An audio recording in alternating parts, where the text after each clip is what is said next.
ප්‍රතිකඩයකුත් කරලා බලන්න. අද කාලේ ජෙනරේටරයක් කෝටි 2යි. ජෙනරේටර් දාන වෑර් එකක් කෝටි 2යි. මේකත් කරලා බලන්න ඕන. දේශපාලනය කරාට මීට වඩා හොඳයි කියලා. අපි ඒක අන්දාන ජාතකත්ව මේක වාර්තු ඔක්කොම ඇවිල්ලා ඉන්න. අද දේශපාලනේ උතර කතා කරන්න පුළුවන් නම් ගොඩ දාන්න. අපිට හැමදාම සල්ලි ඕන, ගොඩක් කැපවීම ඕන.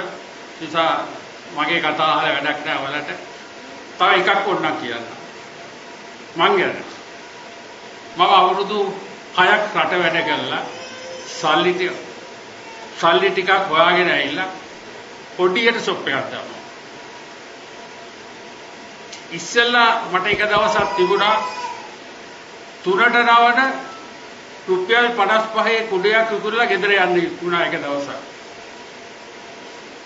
එතකොට මට හිතුණා මේ මොනකුල කර හරියන්නේ නැහැ ආයි මම රට යනවා කියලා. ඒතර මම පොඩි වැඩකුත් හිතුවා මේක පුච්චලා දාලා සල්ලි ටික අරන් ගෙදර යනවා. හැබැයි එකක් කියනවා අතෑරියේ නෑ උත්සාහ කරා. අද ඒක නිසා තමයි අද මෙතනින් හම්බුනේ. අද අපේ ආයතනයේ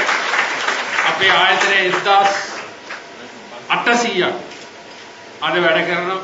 අපිට හෝටල් එකක් තියෙනවා ඒක නැතුව අපේ ආයතනයේ 1800ක් වැඩ කරනවා.